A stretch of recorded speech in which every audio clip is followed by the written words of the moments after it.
ఓం శ్రీ మహాగణాధిపతయే నమః. ఓం శ్రీ గురుభ్యో నమః. హరి ఓం. అందరికీ నమస్కారం అండి.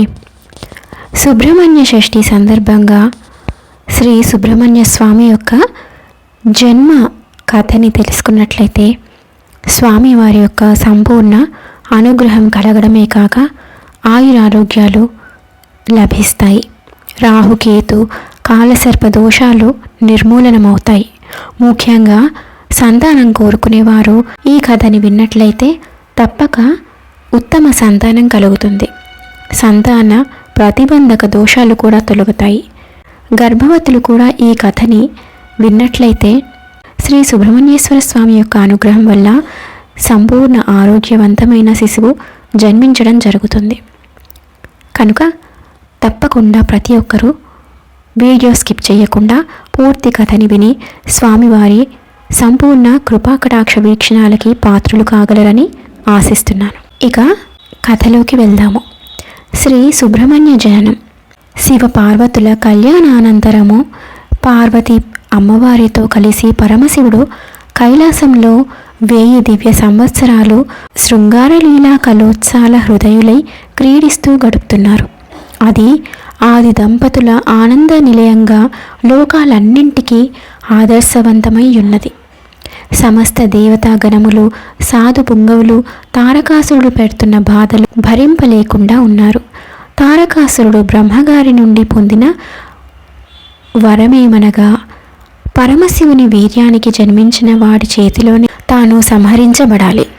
శివుడు అంటే కామాగ్ని గెలిచినవాడు. ఆయన ఎప్పుడు తనలో తానే రమిస్తూ ఆత్మస్థితిలో ఉంటాడు కదా. ఆయనకి పుత్రుడు ఎలా కలుగుతాడులే అని అనుకుని తారకాసురుడు దేవతలందరినీ బాధ పెడుతున్నాడు. శివ వీర్యానికి జన్మించే ఆ బాలుడు ఏ విధంగా ఆవిర్భవిస్తాడో తెలియక దేవతలందరూ కలిసి సత్యలోకానికి వెళ్ళి అక్కడ వాణీనాథుడైన చతుర్ముఖ బ్రహ్మగారిని చూసి దర్శించి అక్కడి నుంచి బ్రహ్మగారితో సహా శ్రీమన్నారాయణుని దర్శించి తారకాసురుడు పెడుతున్న బాధలన్నీ వివరించారు. అప్పుడు స్థితికారుడైన శ్రీ మహావిష్ణువు ఇలా అన్నాడు: బ్రహ్మాది దేవతలారా, మీ కష్టాలు త్వరలో తీరుతాయి. మీరు కొంతకాలం క్షమాగుణంతో ఓపిక పట్టండి అని ఓదార్చారు. దేవతలంతా పరమశివుని తేజస్సు అమ్మవారి యందు నిక్షిప్తమైతే వచ్చే శక్తిని మనం తట్టుకోగలమా అని ఒక వెర్రి ఆలోచన చేసి కైలాసానికి పయనమయ్యారు.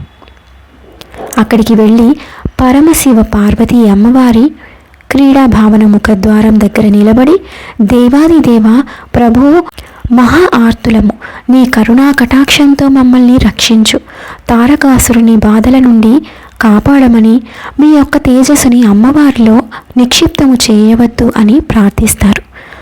భక్తవ శంకరుడు అయిన పరమశివుడు పార్వతి అమ్మవారితో సంతోషంగా గడుపుతున్నవాడు.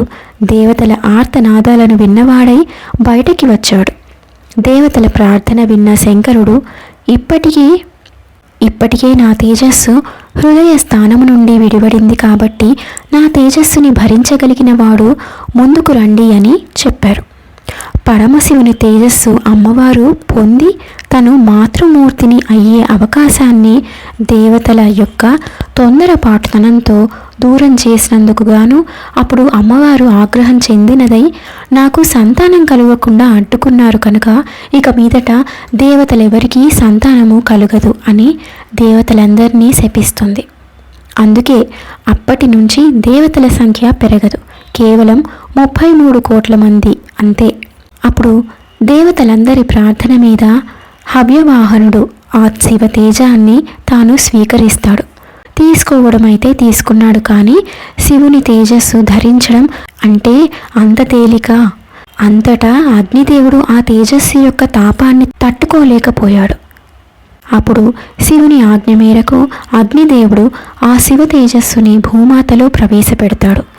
అంతటి తేజస్సుని భరించలేక భూమాత కూడా వెళ్ళి గంగామాతని ప్రార్థిస్తుంది. అప్పుడు గంగా అమ్మవారు ఆ శివ తేజాన్ని స్వీకరిస్తుంది.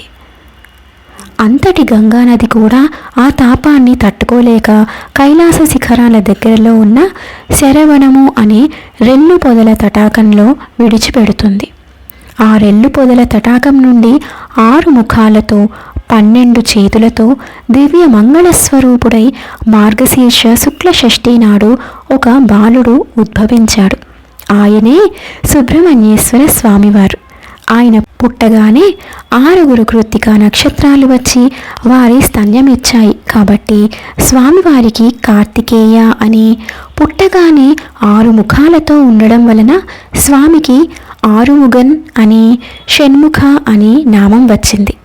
షణ్ముఖుడు పుట్టగానే దేవతలు ఆ బాలునిపై పుష్పవర్షము కురిపించారు. దేవదుందుబిలు మ్రోగించారు. దేవతలందరూ పరమానందభరితులయ్యారు. శరవణ అనే తటాకము నుండి ఉద్భవించిన కారణంగా స్వామికి శరవణ భవ అని నామం వచ్చింది. ఇంతలో గంగమ్మ కూడా వచ్చి కొంతసేపు నేను కూడా శివతేజాన్ని భరించాను కాబట్టి నాకు కూడా కుమారుడే అని చెప్పింది. అప్పటి నుంచి స్వామికి గాంగేయ అని నామం వచ్చింది. గాంగేయ అని నామం వచ్చింది.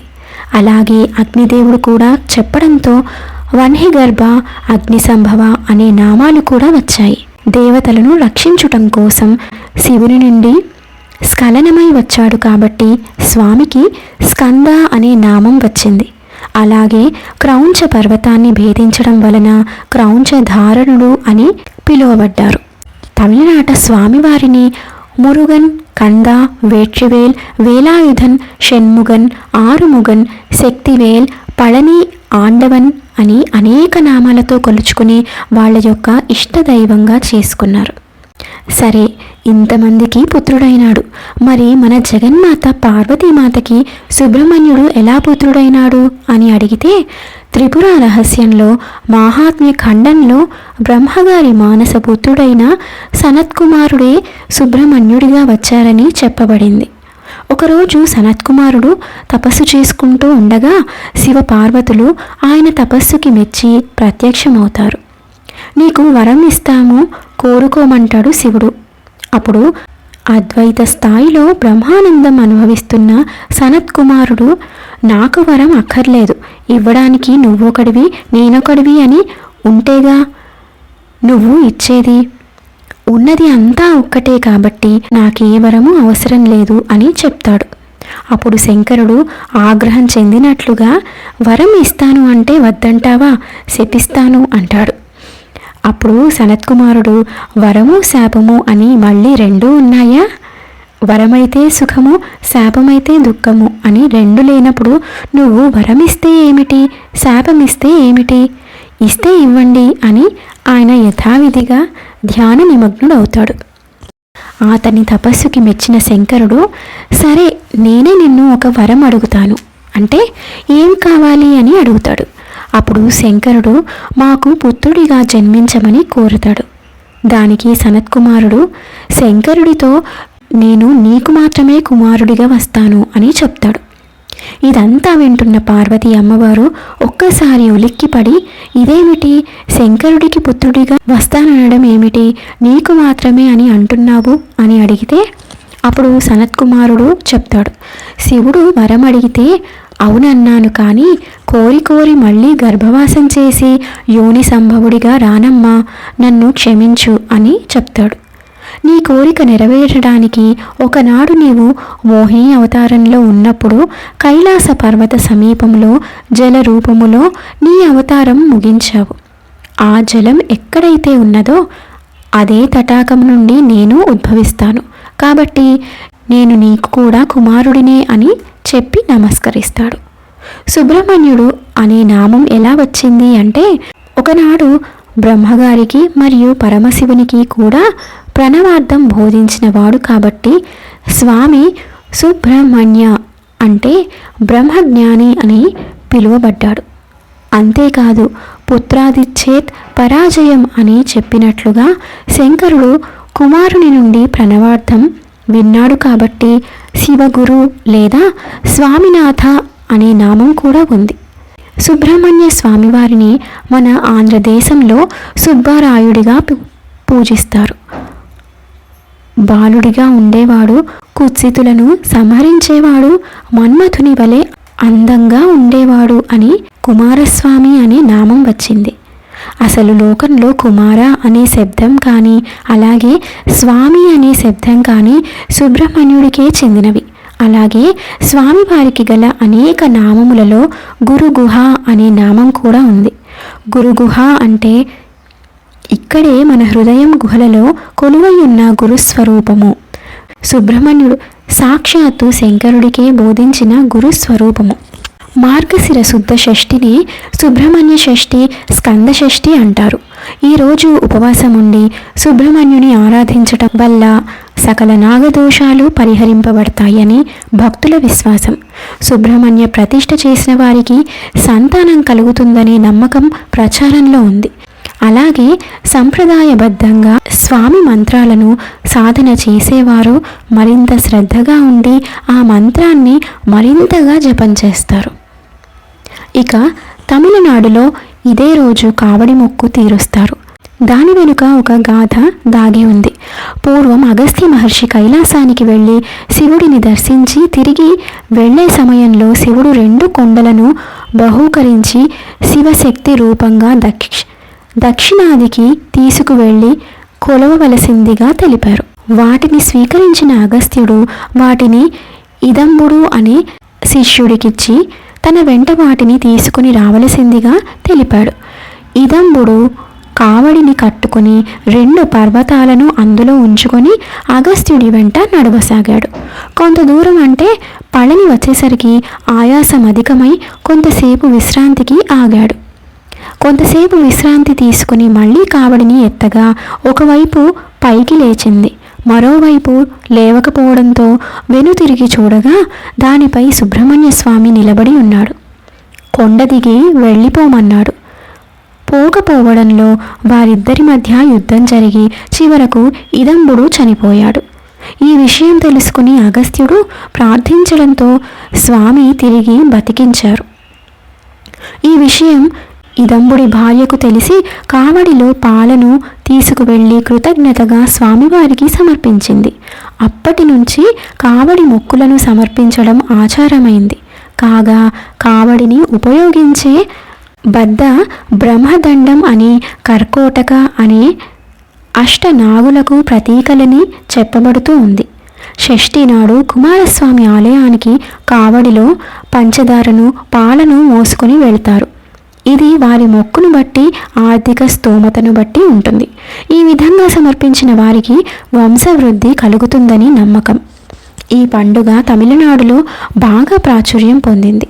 ఈ పండుగను చంపా షష్ఠి, ప్రవార షష్ఠి, సుబ్బరాయుడు షష్ఠి అని కూడా అంటారు. దేవేంద్రుడు మార్గశిర శుద్ధ షష్ఠి నాడు దేవసేనతో సుబ్రహ్మణ్య స్వామి వారికి అత్యంత వైభవంగా వివాహము జరిపించాడు. శ్రీవల్లి దేవసేన సమేత శ్రీ సుబ్రహ్మణ్యేశ్వర స్వామివారికి భక్తులు కళ్యాణోత్సవములు, సహస్రనామ పూజలు అత్యంత వైభవంగా జరుపుతూ ఉంటారు.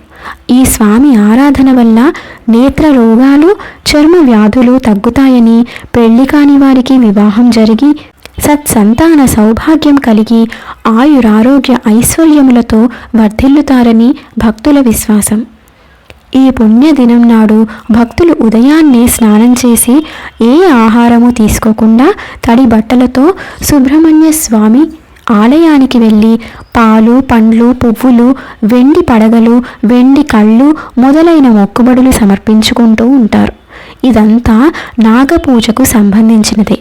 జాతకంలో కుజదోషం, కాలసర్పదోషంచే సకాలంలో వివాహం కానివారు వల్లి దేవసేన సమేత సుబ్రహ్మణ్య స్వామి కళ్యాణాలను ఈ షష్ఠి నాడు చేస్తుంటారు. సుబ్రహ్మణ్యుడి చేతిలో ఉన్నటువంటి ఆయుధము శక్త్యాయుధము అని చెప్పబడుతున్నది. అందుకే ప్రథమో జ్ఞాన శక్త్యాత్మ, పైగా దానికి జ్ఞాన శక్త్యాయుధమని పేరు. అంటే ఆ ఆయుధంలో 2 విశేషములున్నాయి. జ్ఞానము, శక్తి రెండూ చెప్పబడుతున్నాయి. అసలు జ్ఞానానికి పెద్ద శక్తి ఉంది. ఎంతటి శక్తి ఉంది అంటే ఎవరు ఛేదించలేని అజ్ఞానాన్ని ఛేదించడమే జ్ఞానము యొక్క శక్తి. అలా జ్ఞానశక్తి ఆయన యొక్క ఆయుధం. ఇది భావన చేసినప్పుడు ఆయన గురుస్వరూపంగా కనిపిస్తాడు. సుబ్రహ్మణ్య ఆరాధన చేసినట్లయితే వెంటనే అసుర శక్తులు తొలగి దేశానికి, కాలానికి, వ్యక్తికి కూడా క్షేమం లభిస్తుంది. అలాంటి క్షేమం కావలసినటువంటి వారు సుబ్రహ్మణ్య ఆరాధన విశేషంగా చేయాలి. దీనివల్ల బాధించే శక్తులు తొలగుతాయి. కారణ జన్ముడైన సుబ్రహ్మణ్య స్వామిని పార్వతీ పరమేశ్వరులు దేవతల కోరిక మేరకు కుమారస్వామిగా చేసి దేవతల సర్వ సైన్యాధ్యక్షునిగా నియమించి పరమేశ్వరుడు శూలం మొదలైన ఆయుధాలను ఇవ్వగా ఆ జగన్మాత పార్వతీ కుమారుణ్ణి దీవించి శక్తి అను ఆయుధాలనిచ్చి సర్వశక్తివంతుడిని చేసి తారకాసురునిపై యుద్ధానికి సన్నద్ధం చేశారు. కుమారస్వామి పద్మవ్యూహ రచన చేసి సైన్యాన్ని మోహరించి ఒక రోజంతా భీకర యుద్ధం చేశాడు తారకాసురునిపై. ఆ మరునాడు శివుని ప్రార్థించి చక్రవ్యూహ రచన చేసి తారకాసురుని ఎదుర్కొనగా తారకాసురుడు చక్ర వ్యూహాన్ని చూసి భయపడి తన సేనలకు యుద్ధంలో మరణిస్తే వీరమరణం వస్తుందని ప్రబోధించడం ప్రారంభించాడు. తాను కూడా భీకరంగా పోరాడసాగాడు. అతని పరాక్రమానికి దేవతలు సైతం భయపడ్డారు. ఆ విధంగా 1000 దివ్య సంవత్సరాలు గడిచిన మీదట దేవేంద్రుడు కుమారస్వామిని ప్రార్థించి ఈ యుద్ధం పరిసమాప్తి అయ్యే ఉపాయం చూడమని చెప్పాడు. వెంటనే కుమారస్వామి ఆలోచించి మహిమాన్వితమైన పాశుపతాస్త్రాన్ని తారకాసురుని సైన్యంపై ప్రయోగించాడు. దాని ధాటికి చనిపోయిన వారు చనిపోగా కొందరు రాక్షసులు భయపడి పారిపోయి సముద్రంలో దాక్కున్నారు. పాశుపతం యుద్ధంలో వెన్నిచ్చి పారిపోయే వారిని సంహరించదు గనుక తారకాసురుడు ఉపాయంగా రణరంగం నుంచి వెనుకడుగు వేసి పారిపోయాడు. పాశుపతాస్త్రం తిరిగి కుమారస్వామి అంబుల పొదిలోనికి చేరింది. అలా పారిపోయిన తారకాసురుడు తన రక్తంతో శివలింగానికి అభిషేకం చేసి ధ్యానంలో కూర్చున్నాడు. అప్పుడు అశరీరవాణి తారక, నీకు సంపూర్ణ ముక్తి లభిస్తుంది, విచారించకు అని పలికింది. ఆ మాటలకు తారకుడు సంతోషించి మరునాడు సూర్యోదయం కాగానే మళ్ళీ కుమారస్వామి పైకి యుద్ధానికి వెళ్ళాడు. మహాశక్తిని ఆయుధంగా కుమారస్వామిపై ప్రయోగించాడు. దానికి కుమారస్వామి బ్రహ్మాస్త్రంతో జవాబు చెప్పి మహాశక్తి అస్త్రాన్ని తునియలు చేశాడు. అంతటితో ఆగకుండా కుమారస్వామి అనేక గొప్ప అస్త్రములు ప్రయోగించినప్పటికీ తారకుడు అన్నింటినీ ఛేదిస్తూనే ఉన్నాడు. ఈ విధంగా 21 రోజులు కుమారస్వామికి తారకాసురునికి భయంకర యుద్ధం జరిగింది. షణ్ముఖుడు కూడా అలసిపోయి తారకాసురుని బలరహస్యం తెలుసుకోగోరి నారదుని అడుగగా నారదుడు, తారకాసురుడు గొప్ప శివభక్తుడు, పార్థివ లింగాన్ని ఎల్లప్పుడూ తన కంఠంలో అలంకరించుకుని ఉంటాడు. అతని మెడలోని పార్థివ లింగాన్ని ఖండించినా తిరిగి ఆ ముక్కలతో దేవాలయ నిర్మాణం గావించి అతనికి అందకుండా చేయాలి. లేకుంటే ఆ ముక్కలని మళ్ళీ అతికించుకుని తన కంఠసీమను అలంకరించుకుంటాడు తారకుడు అని చెప్పాడు. వెంటనే షణ్ముఖుడు సూర్య భగవానుని ప్రార్థించి, నేను పార్థివ లింగాన్ని ముక్కలు చేయగానే ఆ ముక్కలతో ఏదైనా దేవాలయ నిర్మాణం చేసి ఆ లింగ శేషాలు తారకాసురుని అందకుండా నాకు సహాయం చెయ్యి అని అడిగాడు. దానికి సూర్యుడు అంగీకరించాడు. షణ్ముఖుడు తిరిగి చేసిన భయంకర యుద్ధంలో దేవతలంతా త్వరితగతిని తారకాసురుని చంపమని ప్రాధేయపడుతుండగా దేవ రుద్ర మరుద్గణ సహాయంతో శత్రు సైన్యాలను దునుమాడుతూ ఒక ఆగ్నేయాస్త్రంతో కుమారస్వామి తారకాసురుని పార్థివ లింగాన్ని ఖండాలుగా చేశాడు. ఆ ఖండాలు పవిత్ర మధుర ఓంకార ధ్వనులతో నేలను 5 ఖండాలుగా తాకుతుండగా సూర్యుడు విశ్వకర్మ సహాయంతో ఏమాత్రం ఆలస్యం చేయకుండా 5 దేవాలయాల నిర్మాణమునర్చి లింగ ప్రతిష్ఠ చేశాడు. అవే పంచభీమేశ్వర ఆలయాలుగా ప్రసిద్ధి పొందాయి. అదే అదనుగా కుమారస్వామి మంత్రయుక్తంగా బ్రహ్మాస్త్రం సంధించి తారకాసురుణ్ణి సంహరించి ముల్లోకాలను ఆనందింపజేశాడు. ఆ సంఘటనతో ఆనందించిన దేవతల విజయధ్వానాలు ఆకాశాన్నంటగా పూలవాన కురిపించారు. తరువాతి కాలంలో తారకాసురుడి సోదరుడైన శూరపద్ముడు కూడా దేవతలను ఇబ్బంది పాలు చేస్తూ ఉండడంతో సుబ్రహ్మణ్య స్వామి శూరపద్ముడిపై దండెత్తి యుద్ధం చేశాడు. వారిరువురి మధ్య జరిగిన భీకర యుద్ధంలో 6వ రోజు శూరపద్ముడు పక్షి రూపాన్ని ధరించి కుమారస్వామితో తలపట్టాడు. సుబ్రహ్మణ్య స్వామి శూలాయుధం ప్రయోగించడంతో పక్షి రెండుగా ఖండింపబడింది. ఆ రెండింటిలో ఒకటి నెమలిగా మరొకటి కోడిపుంజుగా మారి శ్రీ సుబ్రహ్మణ్య స్వామి వారిని శరణు వేడుకోవడంతో నెమలిని వాహనంగా, కోడిని ధ్వజంగా చేసుకున్నాడు స్కందుడు. ఇంతటితో సుబ్రహ్మణ్య స్వామి యొక్క జనన వృత్తాంతం సంపూర్ణమయ్యింది. నమశివాయ చ నమశివాయ. నమో నారాయణాయ.